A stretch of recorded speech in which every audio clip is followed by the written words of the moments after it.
Old Testament scripture reading this morning is from 1 Samuel, and it's the very first verse of the book. It starts with the first verse, and we're going to go through verse 18. Now there was a certain man from Amatham, a Zophite from the highlands of Ephraim, whose name was Elkanah. He was from the tribe of Ephraim, and he was the son of Jeroham and Eluha, son of Tahu, son of Zoph. Elkanah had 2 wives, one named Hannah, and the other named Peninnah. Peninnah had children, but Hannah didn't.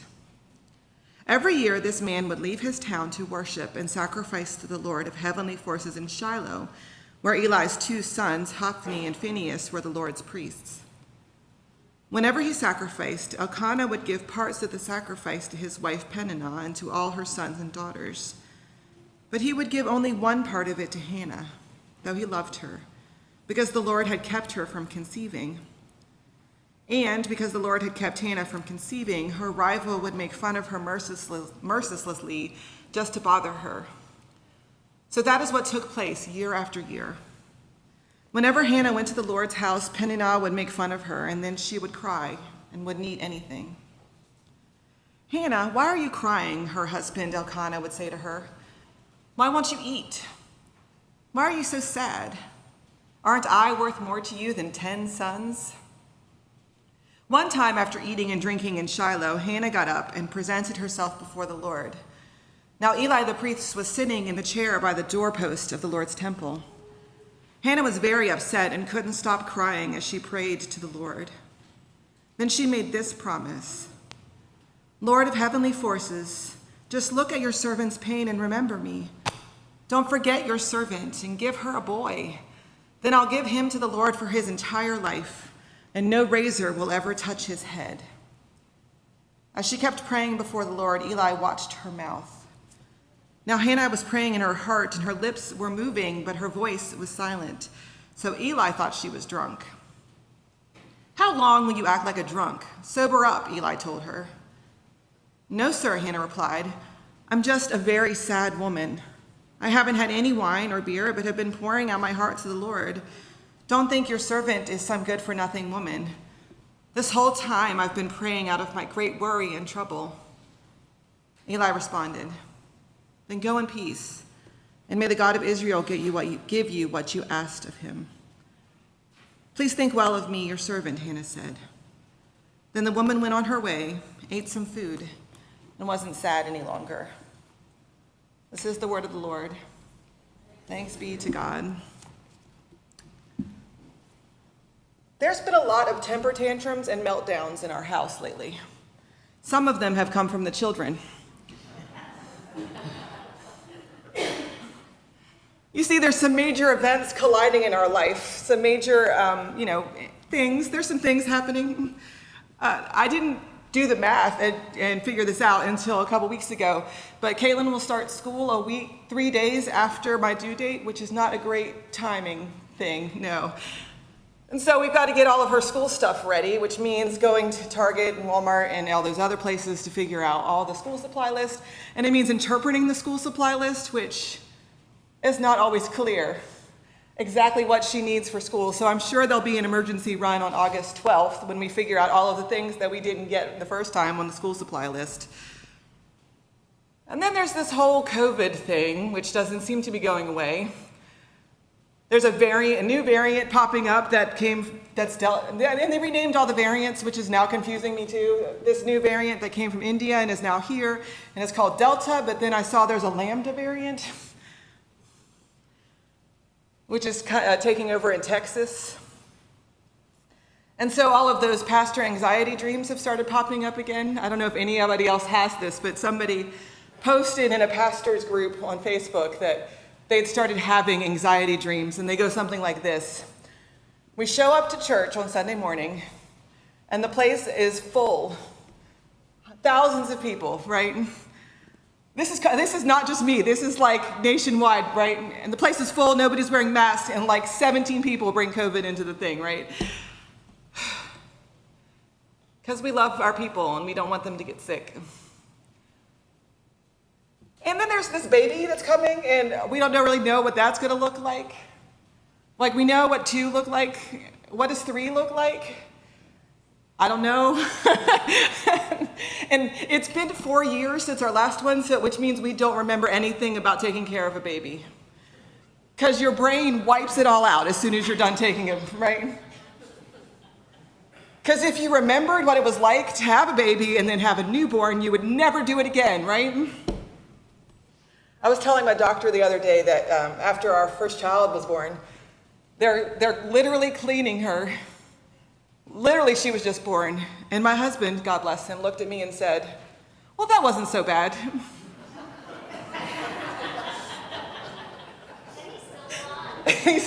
I said to my doctor, it was a good thing I had an epidural because I couldn't get up out of the bed, right?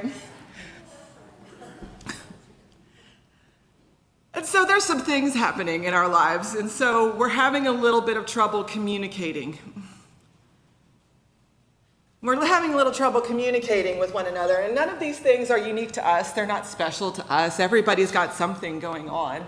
Some of us have school things going on, major transitions in life. Some of us have kids returning to the same schools. Some of us have kids returning to new schools or growing up and getting older and going to places where we won't see them, which for parents is anxiety-ridden and for children is exciting. And so we're not communicating well, right? And there's all these worries about the unknown, like my 6-year-old doesn't know what having a baby looks like, and so that's worrisome. And so we have some anxiety popping up there, and none of us are talking to each other, at least not about the things that really matter. So we're focusing really hard on how many vegetables people eat at dinner, or what time we go to bed and what time we wake up, or how many pairs of clothes we wear in a day, because those are all things that I can control. And none of them deal with the root issue, which is the unknown. None of them deal with the actual problems of worry and pain and grief and loss. And it's true that when one element is stressed out, it infects the entire system. So mom can't help as much as mom might like to help, because mom has to take an afternoon nap at 2 o'clock or she falls asleep at 6 o'clock, right? And mom can't reach the bottom of the dishwasher or pick things up from the floor in general, right? And it affects the entire system, because this isn't how it's supposed to work. This isn't how the system is supposed to function. This isn't how the family is supposed to be. And so when one element is not up to snuff, when there's some grief or pain or whatever, it affects everybody. In 1 Samuel, we hear the story of a family. Now, it's not a family that looks like our family. They've got funny names, except for Phineas, which I didn't know came from this story until I read the story again. And there's 2 wives, Elkanah and Peninnah and Hannah, both wives of Elkanah. And God bless men who think they can have 2 wives, because most men struggle with one, I'm imagining, right? And Peninnah was not very kind. Peninnah was not very kind. She mocked Hannah because Hannah didn't live up to whatever she was supposed to be doing in order to be a woman. Because women only count if they can have babies, right? Women only count if they can give sons to their husbands. Can you think about how many years of pain that has brought upon our society? So Peninnah mocks her for not doing her job, for falling down on her responsibility. We all know, those of us who are modern and wise, that that's not how it works. Except for we don't always. Even Elkanah questions her. He says, God bless him, am I not enough for you? Am I not enough? You have to have more. I'm okay with this. And he's trying to help her. He wants to help her. He's trying to show her that he understands that she's in pain, except for he says the wrong thing. He doesn't actually understand what's causing the pain in the first place. And so the 2 people in her life who are supposed to be supporting her, Peninnah, mocks her pain, and Elkanah questions whether her pain is valid. And she goes to the only other place that she knows of where she's supposed to receive support, which is her church. And her church dismisses her pain. Eli assumes she's drunk or she's being silly or she's doing something weird, that she's not in pain. That can't possibly be the first reason why she's acting this way. And so he dismisses her pain as insignificant, as unimportant. And so she buries her grief. She buries her pain for years and years and years. But eventually it leaks out. Because none of us can bury pain forever. It doesn't go underground. It doesn't stay bottled up. It's not in a leak-proof container under the ground. And as we know, even chemicals in leak-proof containers under the ground eventually seep out. And so they thought they'd had this pain thing handled. They thought they understood Hannah. They thought they had her put in her place. But they don't. And that's because none of them want to address what the root cause is. None of them want to acknowledge that the reason Hannah is in pain is something that's beyond her control and beyond their control. None of them want to acknowledge the root cause of Hannah's pain is that she can't do the one thing that she wants to do.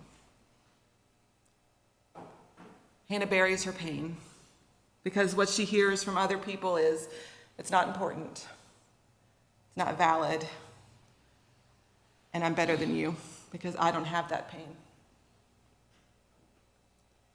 Now, we often do the same thing, and it's not intentional. We don't intend to do this to people. We mock them often, not intentionally, but we sort of flaunt. It's the Instagram disease. We flaunt how good our life is because nobody ever puts on Instagram the eye surgery, right? Nobody ever puts on Instagram that their car got wrecked or that they're struggling with life. No one ever puts that on Instagram. All we ever see is the beach. All we ever see is influencers who are beautiful. And that's just social media, but it happens in our life too, because all we ever see of our friends' lives often is the beautiful parts. Often all we ever see of our friends' lives are the good parts because we've been taught to hide, to smile, and to not rock the boat. Or we question the reality of people's pain. We all have friends who are oversharers. You ask them how they're doing, and then 3 hours later, you're like, okay, I have to hang up now, right? All of us have this friend. And so we've stopped asking them how they're doing because we don't have time. Or we don't think it's real because they've always had something to complain about, so.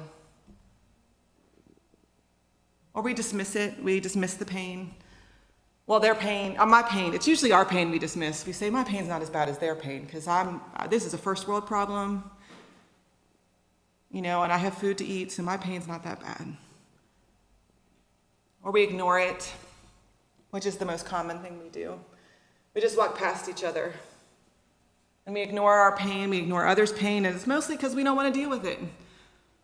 I got enough going on in my life without taking on your pain too. I can't add any more pain, grief, loss, whatever it is that you're going through to my life, because my life is full right now. My list is full, and I don't want to deal with it. I don't want to deal with you. That becomes a problem, because we are not, as much as we would love to be, individuals on an island, walking down the street by ourselves. God calls us into community with one another. God calls us into family with one another. And that means that all of our personal stuff gets mixed together into one big soup, into one big pot, whether we want it to be or not. And you can pretend like there's nothing going on in your life. You can pretend like everything's fine. You can put a smile on your face and you can walk through the door and you can talk about the weather. But that does not mean that your stuff doesn't come in the door. It doesn't mean that your pain and your loss and your grief and whatever it is that you're experiencing, maybe it's joy. That doesn't mean it doesn't come into the door with you and affect everything that happens in the community. It leaks out. It affects how we hear things. It affects how we hear stories that other people tell. It affects how present we are in the moment. Are we able to pray effectively with God? Are we able to worship God? Are we able to sit in this meeting and hear what you have to say? Or does my pain and grief that I'm trying to hide block me from being able to do that? Our stuff gets mixed together, and that's the way God wants it. God could call us to be individual Christians by ourselves. God could do that. God has done that. There were hermits. There are monks. There are people who are called to live solitary lives, but you're not one of them because you're here. And God called you here to be part of this group, and that means that your stuff comes in here, and my stuff comes in here, and it all gets mixed together. And we can pretend like everything's fine. We can do that. We can pretend like everything's fine and that we're totally rational human beings who are capable of having conversations totally rationally with no emotions involved. We can pretend to do that. We're Presbyterians. We're good at that. That's why we have all these rules, so we don't have to deal with the actual underlying problem. Because if the rule is that you have to follow A and then B and then check with the committee and then sign the form and then send it in to Presbytery and they send it back and do all that stuff, then I don't have to deal with the emotional problems that form sends me. So if we're going to be a community that loves one another, if we're going to be truly a community that loves one another together as a group, we're going to have the difficult conversations. We're going to have to address the root. We're going to have to ask and wonder. And it means that we're going to have to occasionally acknowledge to ourselves that the problem is not with the other person, the problem's with us. Or the problem's not with the church, the problem's with me. Or the problem's with me and not with the church, whichever direction it goes. But either way, we're going to have to address the root of the problem. Because God calls us together to be a community. And maybe the first question we need to ask each other is, where does it hurt? Where does it hurt? Where do you need an ice pack? How can I help you? How can I pray for you? Let's have the difficult conversation that we need to have because God called you into my life. And that means that we talk. And we don't focus on the vegetables or the clothes that we wear or where we sit at the table. That's not really the problem. So brothers and sisters, where does it hurt? Where does it hurt? And can we give it to God? Amen.